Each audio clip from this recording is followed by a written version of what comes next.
Hello नमस्कार। मैं doctor Surendra कंसली ज्योतिष आचार्य ज्योतिष की इस नई श्रृंखला में आपका स्वागत करता हूं। आज बात करेंगे हम कुंभ राशि की और कुंभ राशि का जो वार्षिक हॉरोस्कोप है इसके बारे में बात करेंगे कि वर्ष में इस वर्ष जो 2025 है इसमें आपके साथ में कैसे रिजल्ट्स जो प्लैनेट्स के जो गोचर के आधार पर जो ट्रांजिट के आधार पर आपको मिलने वाले हैं। सबसे पहले मैं ये कहूंगा कि चंद्र कुंडली के हिसाब से आज की प्रेडिक्शन मैं आपको बताना जा रहा हूं। चंद्र कुंडली के हिसाब से या चंद्र लग्न के हिसाब से या यहाँ पर कह सकते हैं कि जो कुंभ लग्न या कुंभ राशि या चंद्र कुंडली के हिसाब से आज की प्रेडिक्शन होगी। मैं आपको बताना चाहूंगा कि बी प्रैक्टिकल यदि आप रहते हैं इस साल में, क्योंकि जो जो आपके साथ में जो राहु का गोचर है वो भी अद्भुत है और जो शनि और ग्रहों का गोचर है वो भी अद्भुत होने जा रहा है। कुल मिलाकर के अभी देखेंगे कि साल के यदि दो भाग किए जाएं तो एक मई तक का होगा और एक मई के बाद जो दिसंबर 2025 तक का होगा। तो इन दोनों की यदि गणना की जाए और विश्लेषण किया जाए तो इसमें एक अलग अलग प्रकार से दोनों फेस में अलग अलग प्रकार के परिणाम आपके साथ में आ रहे हैं। देखते हैं कौन से फेस में आपके चैलेंजिंग है और किस फेस में आपको ग्रोथ कम मेहनत में ज्यादा ग्रोथ मिल रही है। चलिए शुरू करते हैं। आइए देखते हैं। ये कुंभ राशि है। कुंभ राशि के चंद्र कुंडली के हिसाब से ठीक सेकंड हाउस में यहाँ पर राहु, सैटर्न, मरकरी, सन, वीनस और सन, ये सारे के सारे जो यहाँ पर जो 6 ग्रहों का योग यहाँ पर बना हुआ है। यहाँ पर जो है आपका वीनस भी है, तो यहाँ पर राहु भी है, सैटर्न भी है, मरकरी भी है, ये सारे के सारे यहाँ पर सेकंड हाउस में इस समय विराजमान है। सेकंड हाउस में यदि बहुत सारे ग्रह होते हैं तो कुछ तो आपके लिए प्रोग्रेस भी है और कुछ आपके लिए चैलेंज भी वहां पर बन जाता है। इसमें कोई भी संदेह की बात नहीं है, क्योंकि ये सेकंड हाउस है, ये वाणी का है, ये कुटुंब का है और साथ साथ में हमारी वेल्थ का है, फाइनेंस का है, हमारे इन्वेस्टमेंट का है। इसलिए यहाँ पर उतार चढ़ाव की स्थिति बनी होती है। विशेष करके आपके परिवार को सबसे ज्यादा मैनेज करने की आवश्यकता यहाँ पर होती है, क्योंकि राहु का प्रभाव ये होता है कि कब कौन सी बात आपके सामने से आ जाए और उसको आपको बैलेंस करके कैसे चलना है, ये आपके ऊपर ही निर्भर करता है। तभी जो है आपका जीवन बढ़िया चलने वाला रहेगा। अब मैं आपको ये बताता हूं कि यहाँ जो इस स्थिति में है, यहाँ पर ठीक 29 मार्च को सैटर्न की स्थिति पर दृष्टि भी यहाँ पर हो गई, एंट्री यहाँ पर हो गई है। अब सैटर्न जिस हाउस में जाएंगे वहां पर उनका प्रभुत्व तो ज्यादा होगा, इसलिए ज्यादा होगा क्योंकि वो एक हाउस में सबसे ज्यादा मैक्सिमम पीरियड ऑफ 2.5 ईयर्स एक हाउस में रहते हैं। सैटर्न के प्रभाव के कारण इस हाउस में जो आपका कुटुंब का स्थान है उसको संभालने के लिए इस समय चैलेंज बना हुआ है। इसके साथ साथ में मैं ये कहूंगा कि सैटर्न जहां पर होते हैं उस स्थान को तो अच्छा बना देते हैं। पहले फेज की यदि बात करते हैं तो यहाँ से 1 2 3 ये देखिए सैटर्न की जो दृष्टि होगी वो होगी आपके आपके सुख भाव पे। सुख भाव में कमी होना जायज है। सुख भाव में कई सारी चीजें जो आप परचेज कर रहे थे, जो आप सेल कर रहे थे, उनमें कमी आना भी यहाँ पर जायज है। उसके बाद यहाँ से 4 5 6 7 अब देखिए आपका जो जो आपकी पेरेंटल प्रॉपर्टी सेल परचेज या ये सारी चीजें हो रही थी उसमें भी मुझे ऐसा लगता है कि बहुत अच्छी गति तो नहीं है, लेकिन फिर भी वो कार्य आपके सफल होंगे। उसी तरह से यहाँ पर भी आपके कार्य सफल होंगे, लेकिन धीमी गति से होते हैं। अब इसके बाद यदि हम देखते हैं तो फिर आपके आपके जो जहां पर वेल्थ का है, जहां पर आपके इनकम सोर्सेज है, वहां पर भी शनि की दृष्टि से आप प्रभावित हैं, इसमें भी कोई संदेह नहीं है। लेकिन मैं इसके साथ साथ में बताऊंगा कि जो जुपिटर हैं वो भी तो बहुत मान्य रखेंगे आपकी कुंडली के लिए। अब मैंने कहा यहाँ पर शनि की दृष्टि है फर्स्ट हाउस में, लेकिन यहाँ पर जुपिटर भी है, तो जुपिटर इस स्थान को बखूबी अच्छे बनाए हुए हैं, विशेष करके अक्टूबर के बाद। अब इसके बाद यहाँ पर जुपिटर की दृष्टि आपके सीधे 10th हाउस की है। इसका मतलब आपका 10th हाउस ज्यादा अच्छा रहेगा। कब तक? जो आपका मई तक का first face of the year होगा। तो इस फेस में आपका जो 10th जो आपका कार्मिक क्षेत्र है, जो आपका कार्य क्षेत्र है, उसमें आप उन्नति कर रहे हैं, इसमें कोई भी संदेह की बात नहीं है। जुपिटर से देखते हैं तो 1 2 3 4 5 ये देखिए जहां पर सैटर्न की दृष्टि से जहां पर ऐसा लग रहा था कि बहुत सारी चीजें इस समय हो नहीं पाएंगी, वो जुपिटर की दृष्टि के कारण उनकी संभावना ज्यादा बढ़ गई है। उसके साथ साथ आपका 10वां स्थान और उसके बाद आपका 12वां स्थान डिस्टेंस प्लेसेस से जो इनकम है, डिस्टेंस प्लेसेस से जो आपको सहूलियत है, वो आपको प्राप्त जरूर होंगी। इसके बाद हम राहु को देखते हैं फर्स्ट हाउस में कैसे रहेगा। फर्स्ट हाउस जो 2025 का जो जनवरी टू मई तक का है, उसमें यहां पर राहु की स्थिति बनी रहेगी सैटर्न के साथ में।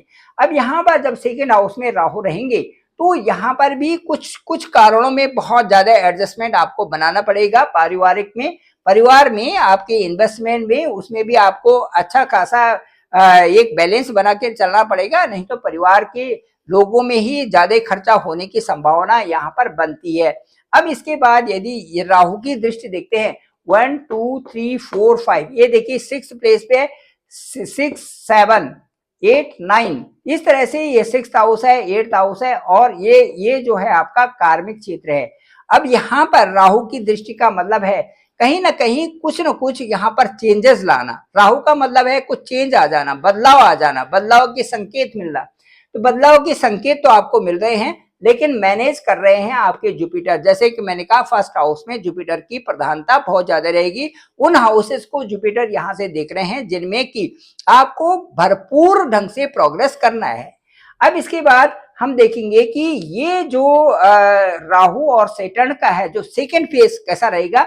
सेकेंड फेज में राहु आ जाएंगे ठीक आपके जो है लग्न भाव में, फर्स्ट हाउस में राहु आ जाएंगे।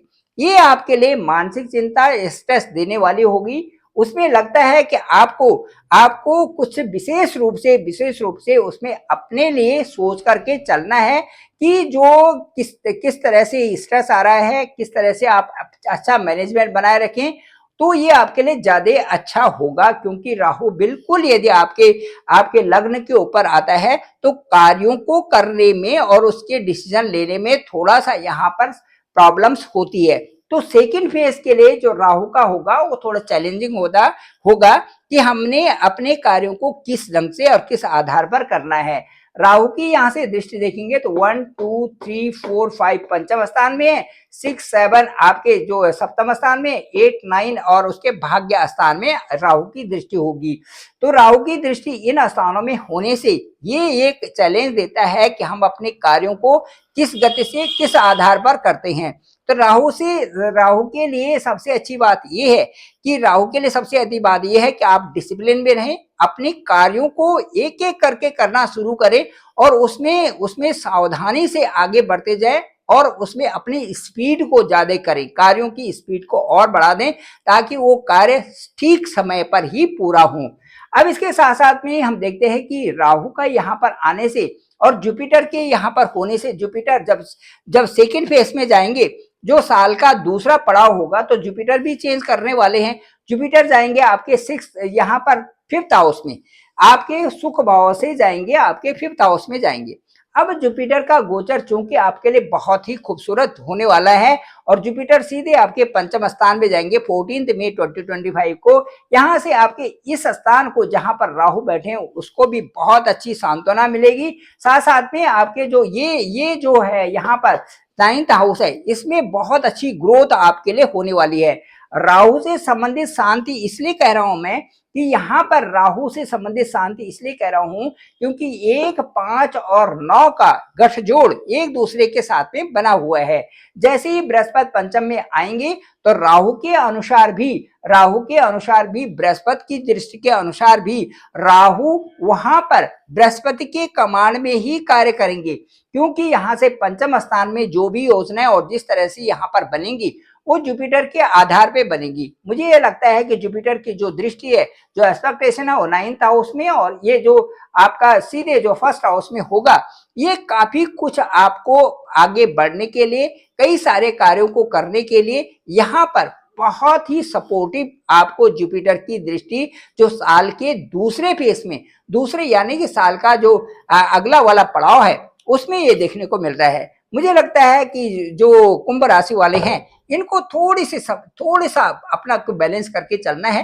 क्योंकि जब आप उन्नति की तरफ होते हैं उस समय कई सारे ऐसे पड़ाव आते हैं जो कि आपको नीचे उतारने के लिए आपके चारों तरफ से जो ऐसा वातावरण बनता है। लेकिन आपने यदि ठान लिया कि मुझे मेहनत करनी है और मुझे आगे बढ़ना है, तो आपको रोकने वाला भी कोई नहीं है। ठीक यही स्थिति आपके साथ में राहु और दूसरे जो पॉजिटिव वे में ले जा रहे हैं वो है जुपिटर।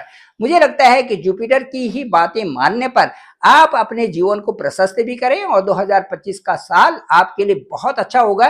फाइनेंशियल ग्रोथ के लिए भी अच्छा होगा, आपके लिए, अपने स्वयं के लिए, अपने विकास के लिए, साथ साथ में जिन लोगों की मैरिजेस नहीं हुई है उनके लिए, और उसके बाद उनकी संतान के लिए, साथ साथ में आपके लक के लिए ये जो 2025 का साल होगा बेहतर खुशहाली यहाँ पर लाने वाला है।